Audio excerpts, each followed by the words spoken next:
Everybody, hello, and welcome back to the Big Three with just two of the Big Three and a very, very special guest, the one and only Candidly Tiff.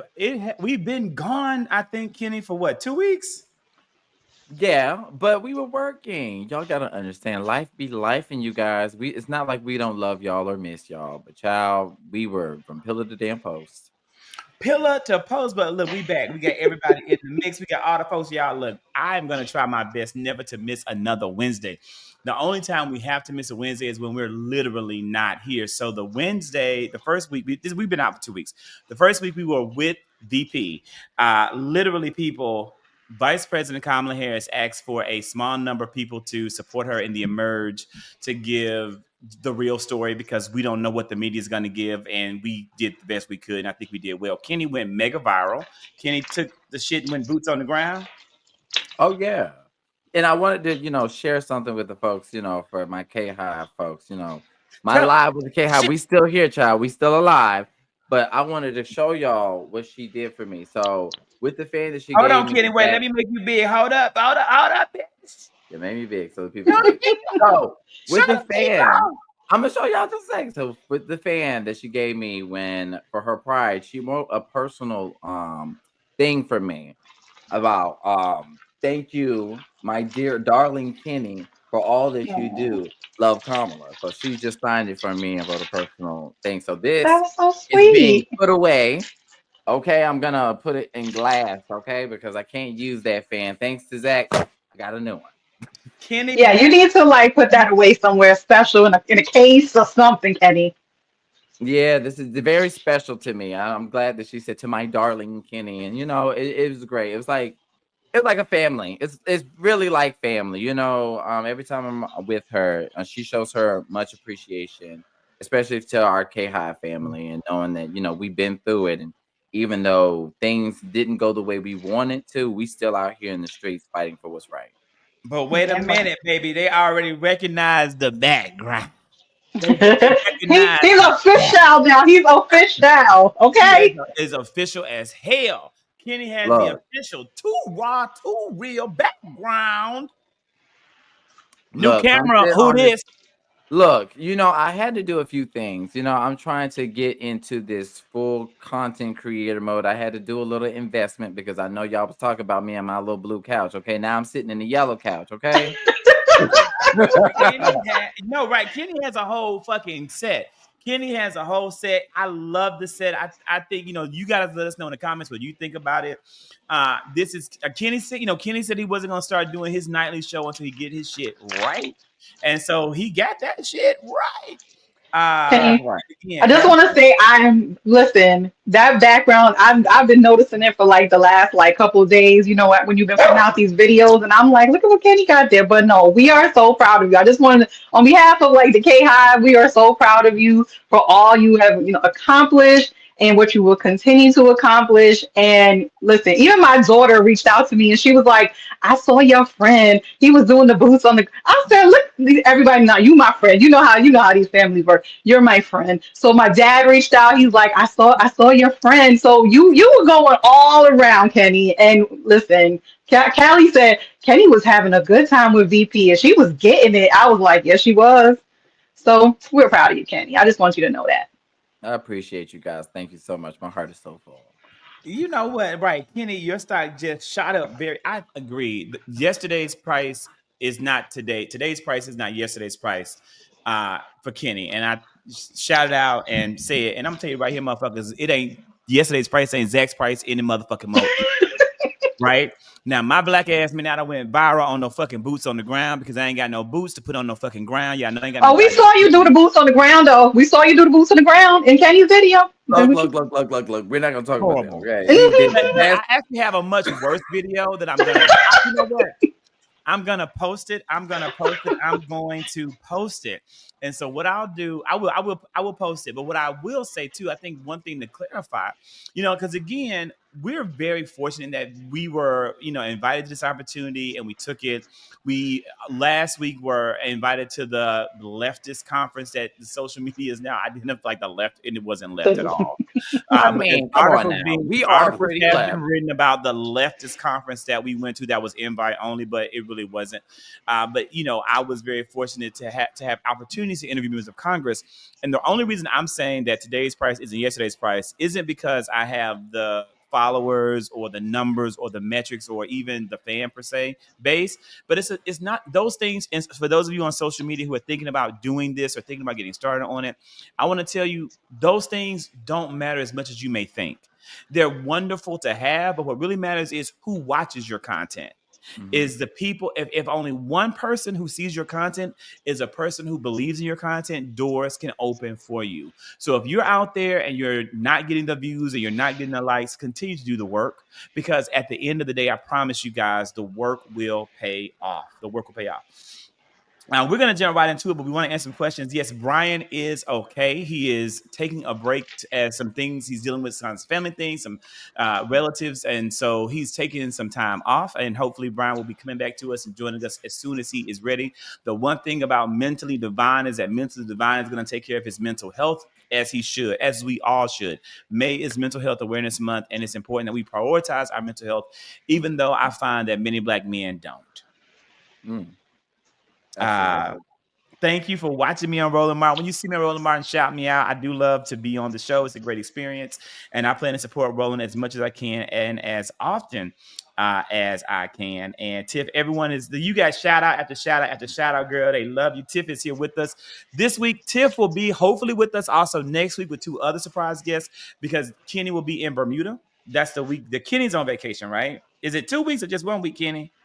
It's just 1 week, so I'll be Thank you, back the Jesus. next weekend, Wednesday. Yeah. Okay. And so, yeah, so it's just, so listen, Citizen Morgan, the whole world knows this young lady. This little young lady, she is no stranger to the big three at all, because she's just as big as me and everybody else. This is Tiffany. And yeah, Tiffany does have a YouTube channel. Is it Candidly Tiff? Yes, Candidly_Tiff. Yep. Candidly_Tiff. Tiff also has like a show that she does with Jose Can You See. It's very good, phenomenal, and she is the person that we go to for data and analytics. Now she claims that she's not a data woman, but yeah, she is. She is a coach You, to Oh, a data. you know, data polling. the last time when I was on the comments, it still sticks in my head. You was like, "Yeah, Tiff's the data girl," and I'm like, you know what? Maybe I am the data girl. You Are know what the I data mean? girl. Okay, I'm gonna own it. I'm gonna own it. And Own it. yeah, I mean, boom. Tiff explains things in such a concise manner. And I think she does. Kenny's smile is infectious, and we are praying for Brian and his grandma and his family, and just a whole entire shroud of love around the family. And we'll continue to do so, and just in general, and at all times. Tiffany, you talked about the old. Real last thing I want to say, I've never clarified this, and I do want to clarify, because the OGK Hive. I want to say that I was just as active in 2019, but I just couldn't be public. And I wasn't any kind of hive of any damn thing. But I couldn't do any kind of political expression because of my job as an educator. And as much as I miss the direct work of impacting education in a direct way, I am thankful that my current job, which I started in 2019 and has carried over for the last 6 years, allows me more opportunity to be politically expressive. And that's another reason why I'm also very hesitant to engage on Twitter, because my training as an educator, because everything can be used against you, and oftentimes it is. Understood. No, we listen. There was a lot of people that was playing in the background, and we appreciate them as well. So Yeah, there was K Hive, there was K Hive adjacent. There was Yeah. K Hive. There was all kinds of people. There There was was just King VP Pete. support. There was We made Ghetto VP supporters. child. We made all kinds of names. We had it all. Yes. and but the K Hive is here. The K Hive isn't going anywhere. The K Hive is strong. And I don't know about you, but I know one motherfucking thing about me is that I'm holding out hope for 2028, and I'm not going to stop holding out hope. And I will hold out hope until Kamala Harris tells me to stop. Until she tells me to stop. I Uh, mean, if she decides to run for something, I mean, we'll see. We don't necessarily know what her future endeavors may be. But whatever she does, I'm gonna support it to the end. And I know, and I like CCB KTK because it's Kenny, Tiffany, and Kirk. So my KTK works. I like KTK. It works for this moment. It does. So, but what isn't working for this moment, people, is Mm, what isn't working for this moment is this motherfucker right here. I have mm. goddamn enough. I've had enough. Look, And can I start by saying something to you real quick, Zach? I was a person who operated in good faith when it came to David Hogg. Okay. I definitely do. I still like the idea of getting rid of do nothing Dems. I do believe that, if you're asleep at the wheel, you need to get your ass off the field. However, Zach, you're always fucking right, unfortunately, especially when it came to David Hogg. I And I didn't love want it to be when you that say it. I love I it didn't when you want to say be it. that person to just hate on David Hogg just for the sake of hating him. There was a lot of people who just don't like David Hogg because he's David Hogg. However, I wasn't that person. My real critiques about him and asking for real specifics on, okay, what is the litmus test? How will we be, how will we be deciding who will be primaried or not? Are we going off of policy? Are we going off of progressivism? Are we going off of legislation? Are we going off of voting record? What is going to be the criteria? Because you said that you wasn't going to attack people based off of, oh, well, I'm not going to attack people just based off of age alone. I'm only going to attack people who are asleep on the wheel. But yet, you said that you wouldn't get rid of Nancy Pelosi. You wouldn't get rid of Chuck Schumer. And interesting enough, all these white people wouldn't get primaried. But for some odd reason, 3 days ago, you thought it was conducive to take a shot at James Clyburn when you promised me on Twitter, and not just Twitter, but you promised me on Instagram. You went to my TikTok. You went to every place I posted my video and said the same thing, that you would not attack congressional black members. You said you wanted to expand it. Well, that was a lie. Oh It was boy. what it was a lot, but again, I have to say, Tiffany brought me a lot of like laughs, but also confirmation because I know, like, how do I let me think about how do I say the right way? Like, I know that I'm a very much a loyal person. And so, yeah, I'm very loyal. Like, I'm very loyal to the vision that was cast by Vice President Kamala Harris and President Joe Biden. I thoroughly, firmly support and believe that that was a phenomenal direction for the country. But I also recognize that we do need new voices and young voices and progressive voices at the forefront. Like, I would have loved now, you know what? I took a deep dive into Ras Baraka's politics, his past, his history, and it reminded me of, again, a lot of the things that I read in my senior year in high school when I was reading and on the essays and the poetry of Leroy Jones, Amari Baraka, the man's father. And I am I don't like David Hogg, but I'm a very progressive person.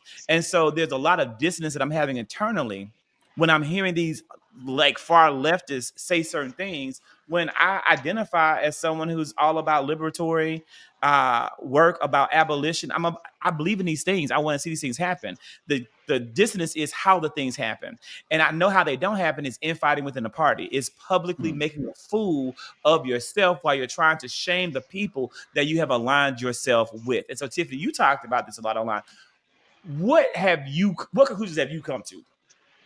Okay, well, my conclusions on David Hogg is that, again, like Kenny, when he got elected, I said, you know what? He got elected. The DNC members, they chose him, right?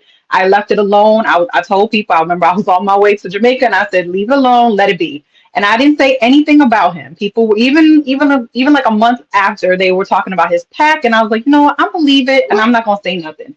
But then the whole pack thing came up, and like you said, I'm a data girl. And I said, let me go look at this man's FEC. So when I looked at his FEC, I'm like, okay, he's saying that he is going to do all of this stuff. He said that he is going to raise $20 million, but you only have $1.2 million in the bank. So you're promising to do something that you don't even have the money to even do. So that means that you're trying to raise money in order to do this. So who are you raising money from? That's clearly, you must be working with some donors. So there is that aspect to it. The other thing is, in the last 2 years, David Hogg and his PAC have only raised 11.9 million. So this is something that is going to be double what, or even triple what he had before. Because in 2024, right, when at the end of 2024, he spent 1.2 million. I'm sorry, he spent 7.4 million dollars on operating expenses, which he only raised 11.9. So he most of that money went to operating the PAC, including paying himself. David Hogg gets paid from his PAC. He gets paid about $10,000 a month from his PAC. So this is a grift. He is using his position at the DNC to be able to raise money, go on any show that will have him, whether it's black media, cable media. He will go on any show that will have him in order to raise money. And it is a grift. So people, and the thing is, I feel like people are foolishly behind it because they want to believe that, okay, yes, he's trying to do the right thing. He's trying to, primary these folks. And there's been lots of conversation about, okay, do you agree with the primary piece of it? Yes, many of us do agree that people who are not doing their jobs should be I love a primary. I have been involved in lots of primaries. I don't have a damn problem. You want to come in and mess with and primary my person who is 86, going to be 86 years old next month? Try it. Come and try, because we will work our asses off to make sure that Steny Hoyer gets reelected. That is not my issue. My issue is that you are an officer at the DNC. You chose and ran for this job. No one told you had to run for this job. You chose to run for this job. And you knew that when you signed up for this job, you are now an inside person. You are not an outsider. You are inside. So when you're an insider, that means you are a team player. As a team player, when there is new leadership, you get a new boss, the new boss is going to come in and the new boss is going to have new rules and reforms that they want to do and make changes. We all work in corporation. We all work in corporate America. This is what happens. It's the same thing with an organization. So Ken Martin came in and he made reforms. He promised to do this. One of the reforms that he wanted to do was neutrality. And I have talked to people in Minnesota who said when Ken was in charge of the DFL, this is a consistent thing that he had done over there. So this is not something brand new for him. This is something that he truly believes in and something that he wants to continue at the DNC. Fair enough. David Hogg and Malcolm Kenyatta said this today. They had a meeting. They talked about the reforms, and David Hogg still went out knowing what Ken wants to do, refused to sign that neutrality pledge, went out anyway, and he decided that he was going to go forward with his PAC. So he brought the drama. He brought the drama. He wanted to shake the table, and baby, the table is shaking. And now he has two issues now. One, he has the problem of this whole PAC situation, which people agree and disagree with. But then you also, in the midst of all this, you had Kaylin Free, who submitted her claim about the vote. And fair enough, I agree. When I read through her letter, I don't know if people have read it, but I read through her claim and her letter, and I agree with it. There was two opportunities for the male candidates to be able to be elected, and only one for the woman.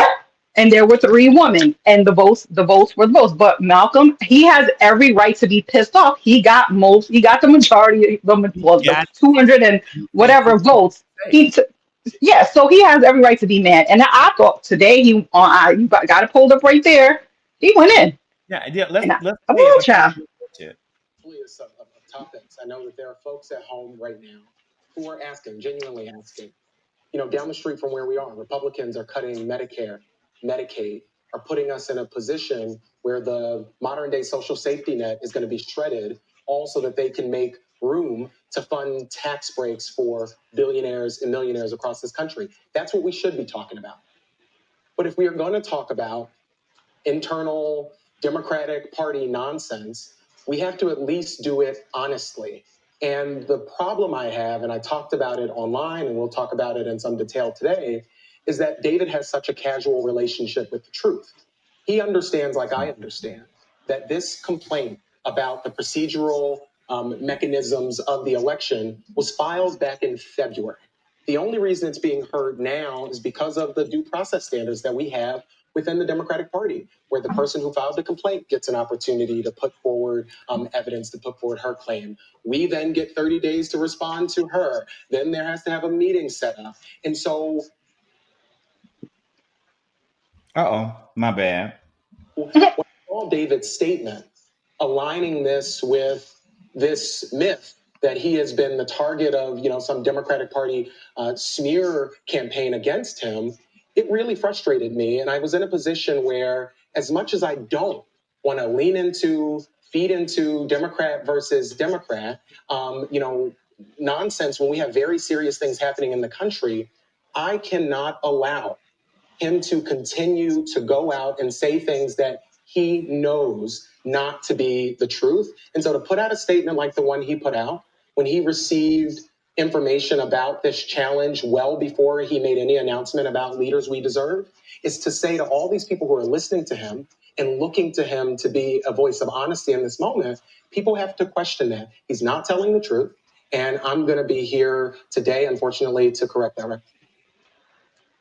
There it is. Can I say something?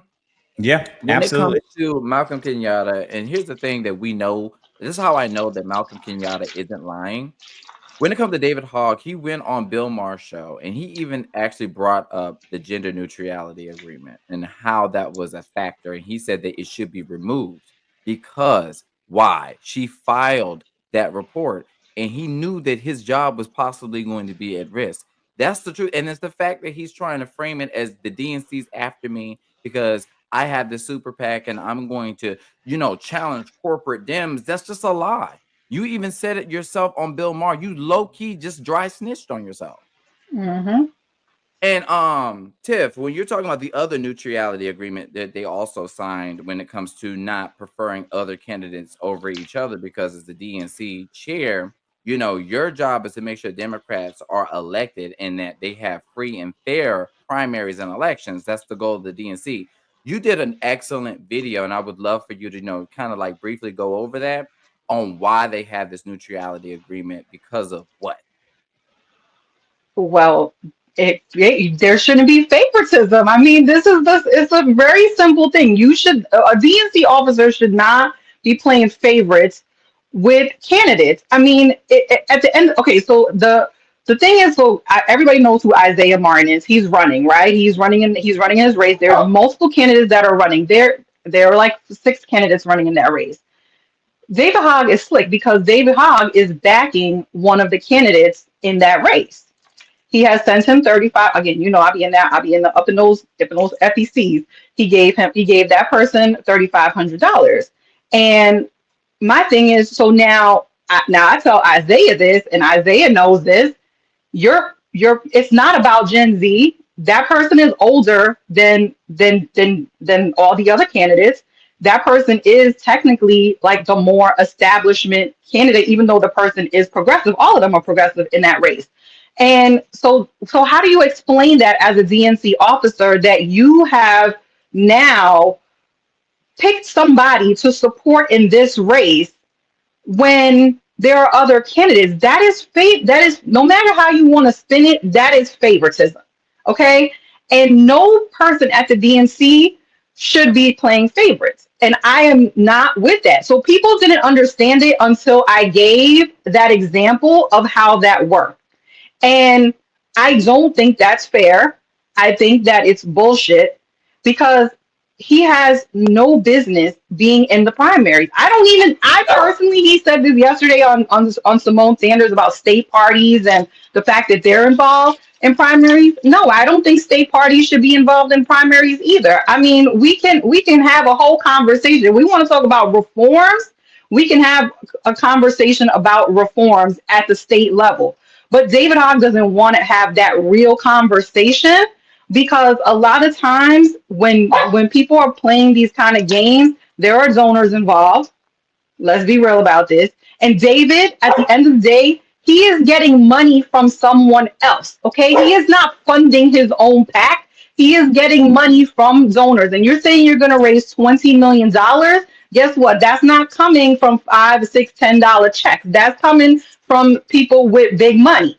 So who is going to support your pack? Like where people are not thinking all the way through this to the point where it's like, and like I said, people will make every excuse. I've seen every excuse about this, but I find it funny, and I find it also very interesting that the people that are trying to like support this are not Gen Z people. These are not his peers.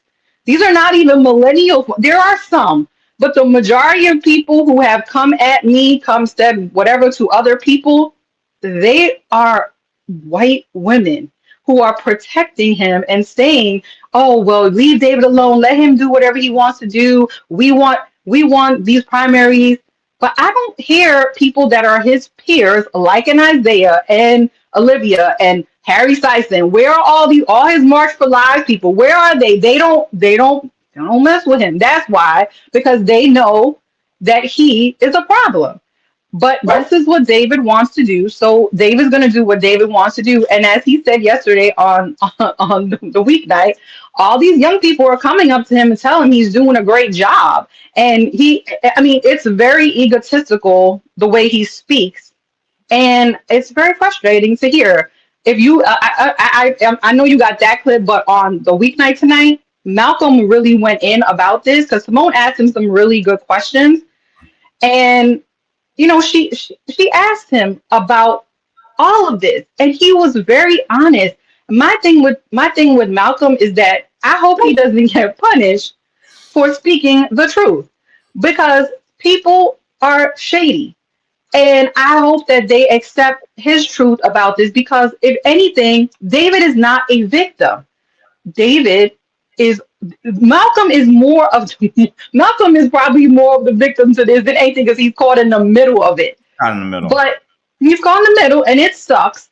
But Malcolm it has actual clues, and it actually has professionalism. So he didn't write a stupid response saying "woe is me" and blaming the Democrats and going at the Democrats about the fact that their polling numbers are low. I mean, this is childish stuff that is unnecessary. You listen, Kaylin Free. The thing is, David Hogg has a chance to would have had a chance to be reelected to this, but I don't think he's going to do that now, because people are watching what you're doing. Why would they elect you back? And there's going to be people that are going to. I still also I know people from Maryland who are in the DNC, and they're like, "Oh, this is messed up. I'm not going to vote for this, blah, blah, blah, blah, blah." And I'm like, you know what? I don't want to hear that. And you know what they look like. But here's my thing: if they're sitting here talking about, and the main reason why they brought this neutrality agreement in is because of Bernie Sanders. Remember, That's true. complained about how Hillary Clinton and Donna Brazile and Debbie Wasserman Schultz, they had it all on lock, and they were playing favoritism in Hillary Clinton, and it wasn't giving Bernie Sanders a fair shot. Now, why are these people that are quote unquote progressives now speaking from both sides of their neck, saying they want to put their thumb or their whole ass on the scale now that it's a young white male doing it? Yeah, and this man's attacking particularly Black congressional members. So that's the thing that's throwing me for a loop. Like, how can you be hypocritical in this very moment? Yeah, and Jane Club was very much a part of that. She was part, like she's like the state party director. So she's like she has a role. She's like under Ken, and she's like, listen, I was there. I was part of this in 2016. And the whole reason we are doing this, not only this is something that Ken believes in, but like you said, there was things that needed to be changed, reforms, as we say, after 2016. Tom Perez put that neutrality pledge in for the president, and David Hogg uses that because he's like, well, they put it in for the president, and now they want to do it for this, and I should be grandfathered in because I ran not knowing. I mean, this is the kind of stuff we're talking about. And he even asked Ken if he could have like kind of like an agreement where he could be grandfathered into this. But the thing is, why should you get preferential treatment? Everybody else that's an officer at the DNC signed this neutrality pledge. You are the only one that didn't do that. So that tells me you're acting entitled. You knew what you were going to do. You don't care about being neutral in any of these primaries. You want to do what you want to do. And I think Malcolm alluded to this.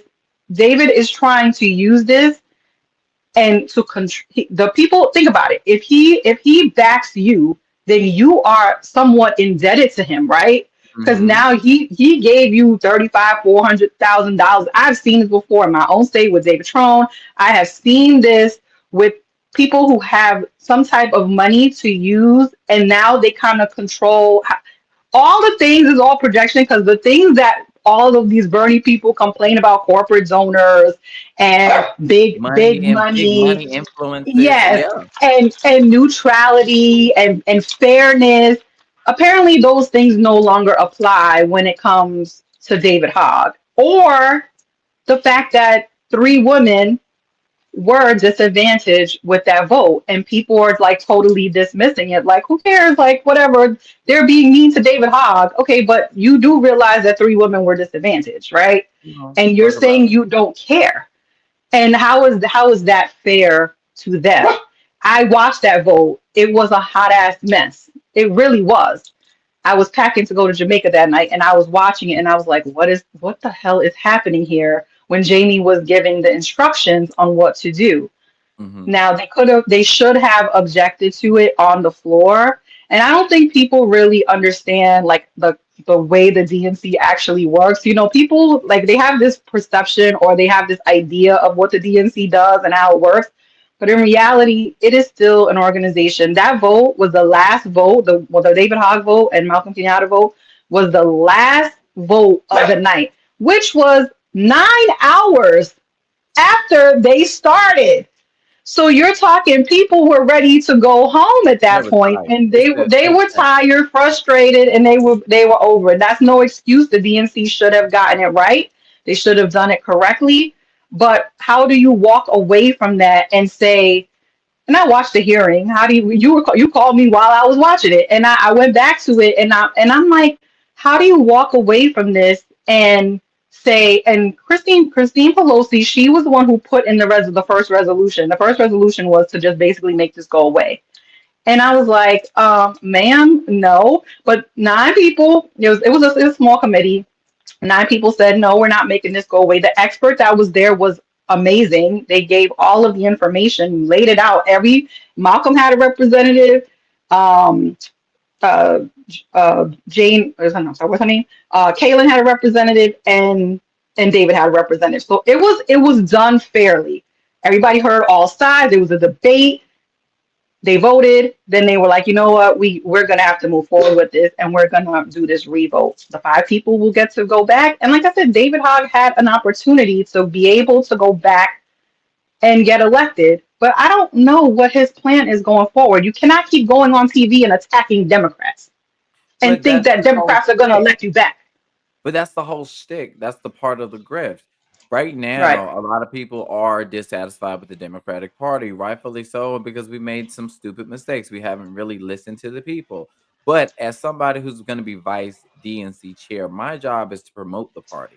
Why the hell would I want to be vice DNC Right. chair if I'm not out here promoting the accomplishments of the party? How many times has he gone from pillar to post, or all these platforms where he's constantly talking about Democrats are struggling at 26% when it comes to approval ratings? What are you doing to bump up those ratings? Why aren't you talking Right. about the wins that Democrats have been able to do under the Trump administration? Why aren't you talking about the lawsuits that we won? Why aren't you talking about them pushing back? Why aren't you talking about Democrats are actually having real, actual change happening when it comes to holding this one particular Democratic, holding Donald Trump accountable, especially when you're looking at the litigation process, what you're looking at when it comes to legislation? Why aren't you talking about those wins? Because that's what people need to hear. Right now, a lot of people are hopeless, and they're feeling like, okay, we keep losing, we keep losing, we keep losing. Maybe just one win might give a little glimmer of hope for voters to actually want to turn up and actually try to say, okay, so we are making inroads. That's what's going to recharge a lot of these people's batteries. Because right now, what he's doing is feeding into voter apathy. No, I agree. And that was the poll that came out today. So the AP North poll came out today, and that poll said, unfortunately, but understandably, to your point, that almost 7 out of 10 Democrats that they polled were pessimistic about the future. They were pessimistic about the party. And of course, people are scared. I mean, of course you're going to feel, I mean, losing the way that we lost in November, it's understandable. And then you have 100 days where it felt like the Democrats were not prepared for the fight against Trump, and we had to kind of go through growing pains to see how to even try to combat this thing, because everything was fast and furious. So yeah, people are really yeah, they're adjusting to a new environment. Trump 2.0 is a hot ass mess, and the Democrats themselves, the Democrats in Congress are adjusting. We also had people vote, to censure Al Green. We had people that, we had the whole debacle with the shutdown and Schumer making a mess of that, not communicating correctly. So you had a lot that was happening in those 100 days. And I have watched polls. I did a Substack on that, the one today, and I did a Substack before. Like you said, people are using that 27% poll, but that poll is 2 months old, right? I mean, Dems are not doing a whole lot better. We're at 36% per this poll, but that's still a 9% increase. So people are starting to feel a little bit better about the fight, but people want to see the fight. And there are things that we can do. I wrote a Substack today, and when I talk about the pessimism, what are things that we can do to be, not us, but the Democratic Party and us too, right? We're creators. How do we talk to people about what is happening? And the people that I want to hear from are the people that didn't vote. I don't care Yes. about the people that voted for Trump. They did what they needed to do. That was their business, right? I want to talk to the people, and you and I had this conversation. I want to talk to the people that did not vote to understand why they didn't feel compelled to go out and vote. Was it that they didn't like either candidate? Okay, let's have a conversation about that. Was it because you were too busy? Did you have something else going on? Like what was the reason that you didn't show up to vote in What November? was the reason, bitch? I had a work call. It's still going, All y'all. good. What a fucking day. Child, you are doing it. But I actually do have an answer to that. So I've talked to non-voters, child, and you know the reason why non-voters decided to sit their ass at home? Because there has been so much misinformation, disinformation that's happened, particularly when it comes to what Democrats are doing, particularly when it came to Joe Biden and Kamala Harris. And I knew that this was always going to be a problem, which is the reason why I guess I have a platform to begin with. The reason why a lot of people feel a type of way is because they don't know. They didn't have the access. I'll never forget, and I tell people all the time, even when it came to like my former manager, she was talking mad shit about Joe and mad shit about Democrats, saying they don't do anything. They promised us student loan debt forgiveness and she never got it. But I said, wait a minute. Did you not know that he was able to implement this thing called SAVE, the student loan repayment program? Signed her up immediately. Her payments went from $500 to $135 immediately. Was approved immediately. The problem is Democrats are not celebrating their wins and they're not putting out the information where it's easily accessible. So when you're going online and you're in these echo chambers where people constantly tell you that Democrats aren't doing anything, there's no resources available to you, you start to feel hopeless and you start getting complacent and you more than likely will sit your ass at home. And that's where the problem is. Right now, I'm doing everything in my ability to try to fill in this vacant space that's talking and celebrating these wins and celebrating these accomplishments, telling you what Democrats are doing, having these conversations, even with legislators who are literally on the ground, who are literally in the chambers, telling you to your face using my platform and my megaphone to tell the people what Democrats are doing. The problem is Republicans, and the problem is with all these contrarians, they want you to feel isolated and alone. And that's how dictators win. That's how we have a fascist in office That's because how they he got want in you to be office. That's how isolated. he got in office. No, for sure. No, I totally Add in agree. a piece. This goes back to the very beginning of tonight's conversation, people. And it goes back to the beginning with David Hogg. And this is the issue that I have. First and foremost, I don't have a problem with David Hogg wanting to have certain members of Congress removed from office or, primaried out. There's a process for doing that is respectful and that is kind and that keeps our business from being put out in the public and allowing your personal desires to become a distraction, because that's what David Hogg has become.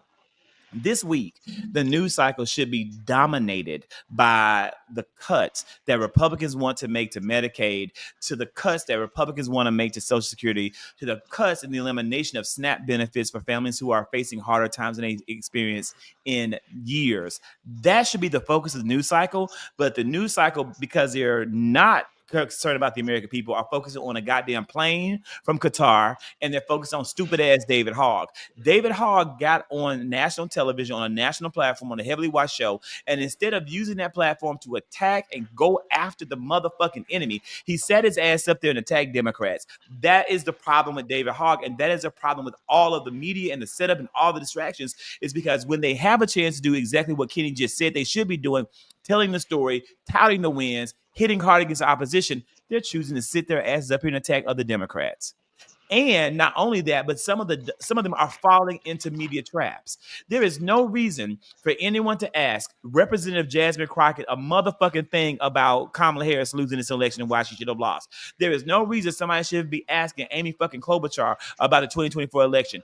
That shit was 8 fucking months ago. It's gone. It's over. It's done. It is time to move the fuck forward. There's no reason to keep rehashing the motherfucking past. It's time to live in the present moment right now, when we are losing everything we fucking have day by fucking day. The media is the motherfucking op. Yeah, and like you said, the other part to that is what other thing are they focusing on? That goddamn book, okay? That goddamn book. Like, come on, this is the Jake shit. Tapper. Like, this book is so stupid. Like, I get it. You want you another person who's there. Listen, it's a grip. We know that they write books. They say, listen, people talk to them, so that's they got a book. But the the stuff that keeps coming out about the book is cracking me up, because I'm like, this is what y'all talking about. Like, Joe Biden was all we knew. Joe Biden was all when we elected him. You ain't telling me nothing new. He needed a wheelchair. Who cares? He ain't know George Clooney. Okay, I ain't know that fool either with that damn rug on his head looking crazy. He looked crazy. Like, this is the shit that I don't understand, that we spend so much time in the media. And that damn plane, Lord, that plane. I can't stand that plane. Joe Biden looked me in my eyes in the Oval Office. He held my fucking hand. And when I told him I am from DeKalb, Mississippi, a town of 2,000 people where no one knows, that has no stoplights, that has no fucking stoplight. No stoplight in the whole fucking town, and this whole county of fucking people.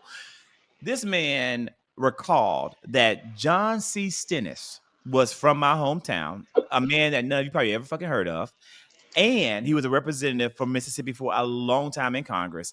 And this man said they have the above ground coal mine there. How the fuck would you even remember any of that? And cotton the fucking decline. Now, Right. again, now we're seeing Joe Biden clear, present, aware. It's all a fucking psyop and a damn lie that came to a fucking scheme set up by Todd. Child, we know that there was shit. No, I've met Joe several times. Y'all already know. Got videos, got photos. Child, it's in the same office as you. The boy, the man. There was nothing wrong with him. I feel like they allowed with that narrative of that debate, which was horrible. Let's just call a thing a thing. We can acknowledge that the debate was devastating. However, even with that, he acknowledged that he didn't blame anybody. He took full accountability that he over prepared because he was really nervous, and that happens to me a lot. Even when I'm only 31, even when I'm over prepared and trying to make sure that I have my numbers right, because we already understand that Democrats are under a microscope. If we get just one, if we're off by one digit, all of a sudden it's misinformation. All of a sudden he was being deceptive.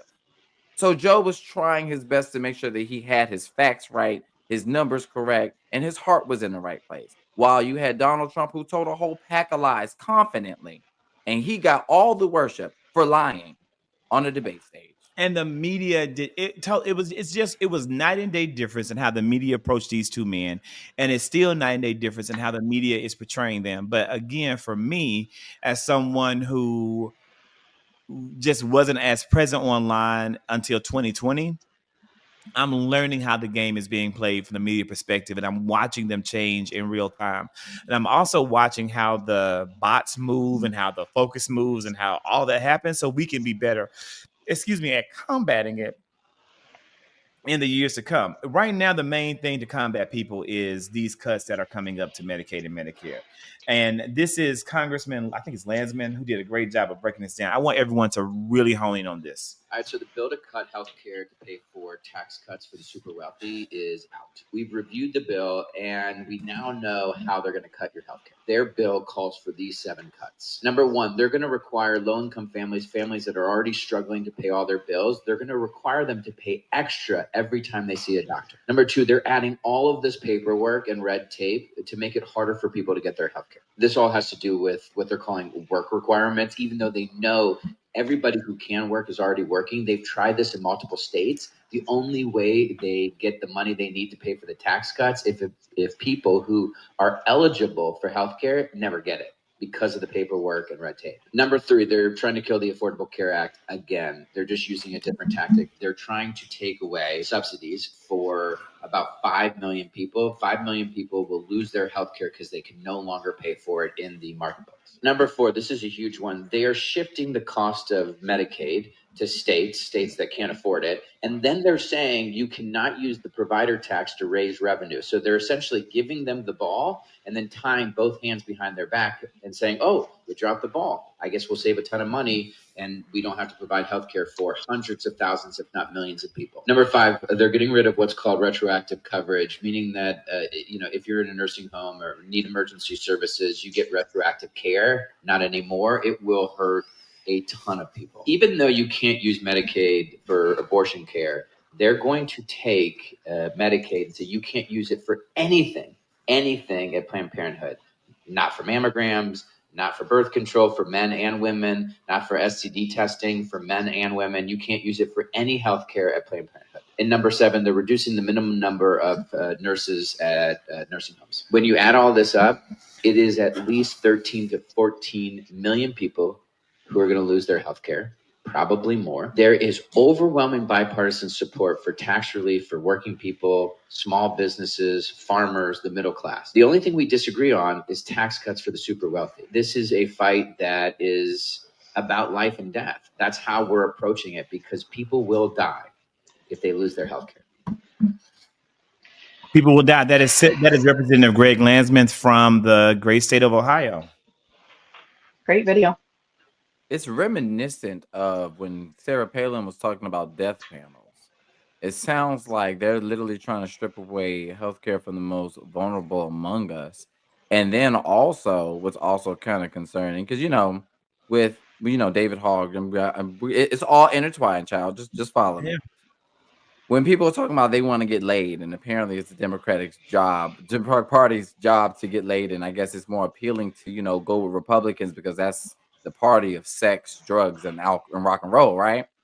When you're going to Planned Parenthood and they do these cuts, and you need to get an STD testing, and your privates are on fire, but you can't afford to get the shot that you need in your ass in order for your kibbles and bits not to be burning. I want y'all to remember this. Yeah. So you're saying that it's going to be more sex for men like David Hogg, but less support if the kibbles and bits start to burn. That's exactly what I don't believe that anything is going to get more sex for David Hogg. I don't think that's going to happen. Not happening. Yeah. No, listen, what he said was I really would love for Democrats to actually make videos like that, explain instead of long ass tweets, because like nobody ain't gonna be listening to them. But that was actually, I hadn't heard that, Zach, and that was excellent. Yeah, listen, these cuts from what I'm reading in my state, Maryland, it's gonna cost about $1 billion. I mean, we're gonna lose $1 billion as a result of this, and we're gonna have to eat these costs, because people are still going to need the services. And and I'm just watching this because I'm listening to these hearings and I'm seeing what's going on in the middle of everything else happening. And what's really frustrating me is that what they're going to do is they're going to try to appease people by giving them, people that work in hospitality, they're going to give them no tax on tips, and they're going to give people no tax on overtime and all this stuff. But meanwhile, those same people are not going to have access to health care. So you're giving them a little bit of extra money, and then you're going to strip them away from their benefits. Like, this is the crazy ass shit that these Republicans are going to do. And then you have the House Republicans from New York. They're like, well, we want salt, and they're fighting tooth and nail about salt. I was actually shocked today that I actually agreed with Josh Hawley, because we don't agree on What did shit. you and Josh Holly agree with? No, he was talking about the Medicaid cuts, and he's like, if they cut this Medicaid stuff, I cannot support it. He's like, I cannot. I mean, his state depends on, I think, about 40% of his state, is on Medicaid. So and it's not just Medicaid. These, like AOC and other people have explained, it impacts Medicare. There is pieces of this that impact Medicare. So it is not. It's easy to say, well, we're gonna change thresholds, or it's not gonna go for immigrants, or there's all these different eligibility, which I knew from the beginning they were gonna try to mess with the eligibility. But when you start I saw something, one of my friends sent this to me, and it was like, they're gonna cut you off at age 7. That's right. And then what you gonna do when you turn 8? You're not a whole person at 8 years old. Like, the Or shit just maybe doesn't make if you sense. live in Florida, you are working. You're picking apples or whatever you have to do because they let kids work in Florida. Luckily, that law did not pass. It didn't Oh pass, my but it god. was proposed and it was, there. One thing, last week when we had the opportunity to interview members of Congress, and Tisa is correct. Thank you. You know, all these promises were made. None of them are being kept in regards to what would actually be of benefit to some American workers. But Democrats in Congress, when I tell you I interviewed from Ted Lieu, I mean, Sheila McCormick, every single Cheryl, I mean, everybody I've interviewed, all of them brought up the same issue. These cuts, these cuts, these cuts. Democrats in Congress that we have elected to serve us are worried and they're fighting. But again, what more can they do besides worry and fight? Like, they can't do a whole lot when they don't have the power. We have to put pressure on Republicans who are serving red districts to put pressure on those congressional members to fight against this. That's the only hope we have that will stop this budget that will be disastrous for the American people from passing. And many people in the comments, I mean, this is, we have the smartest comment section in America because they're putting it right. They're calling it exactly as it is. People aren't going to be happy until Meemaw's ass is out on damn bricks. Mimo ain't got no arms and legs, lost him to diabetes, and they're going to put her ass outside because there's no home for her anymore because there's no way to pay for it. This is the reality that we are facing under these Trump cuts. And I don't even think it's fair to call them Trump cuts. Shit, call it, Republican cuts, because Trump is gone in a couple years. But the Republicans are going to still be there running for office. They're the ones allowing this. They're the ones who are complicit. Absolutely. No, they're definitely complicit, and I was, though, there's only certain ways this is gonna stop. Like you said, it's gonna be that they don't have enough votes in the House. And if it comes down to it, they only have but like a three or four seat majority. They need all the votes there. They can only afford to lose like one at this point. And then you also have the people in the Senate. The Senate can kill this. They can absolutely kill this. So I want to see what they're going to do. The people that are in districts, they have very specific districts. Senators have to work with governors, and these governors are going to have to step up in these red states, because what the hell are they going to do as well? They're going to harm people. These are real people's lives that they are going to impact. And like you said, these are the people that I don't know what they think they're going to do, like who they think they're going to harm, because usually they think they're going to harm people that look like you and I. But in reality, they are going to hurt the people who are mostly on Medicaid, which is not us. It's It's gonna the other people. devastate. It's gonna devastate people. And what's sad is they don't care about these lives. They care because they care about the money. They care about protecting the billionaire class and ensuring that they get tax cuts so they get more money. That is what they care about. That's the focus. That is what they have doubled down on. And it's sad because Democrats are out here fighting for the people when the people aren't even acknowledging it. It's a lose lose. It's a Some hardcore. people don't know it. That's the problem. That's true. And the problem that I have again, it goes right back to the media. They want to talk about David Hogg, and David Hogg wants to beat down on Democrats rather than actually go off of what Democrats are doing in this moment to push back against this administration. We sat back and we watched our minority leader Hakeem Jeffries, and we also saw Senator Cory Booker sitting on the steps as a sit-in, talking about how devastating these cuts would be to Americans. It started off with just two, but all of a sudden you had congressmen, you had senators also join, you had the people join. If I wanted to go to the Capitol that day, I could have easily went and joined the hundreds of people that decided to gather together and speak to the camera using our congressman's platform to tell their personal story on how Medicaid affects them and their daily lives and how they need it to survive. They were talking to the people, and the people had the microphone. So again, the fact that the media don't want to fully cover all that's going on, they want to cover the things that are salacious and things that are going to get them clicks. They're doing us a disservice because it seems to me like journalism is fully dead. It is dead, and that's why we have to do what we're doing and continue to push it out there. That's why when I was going to interview and talk to everybody who was willing to talk to me because I want to get the word out. And I need you to, when you see posts that we post, amplify the damn post, share the post, tag the post, quote tweet the post, share the post, so more people see the word and it gets out, and it shows our members of Congress that this is the power of social media. So use it more.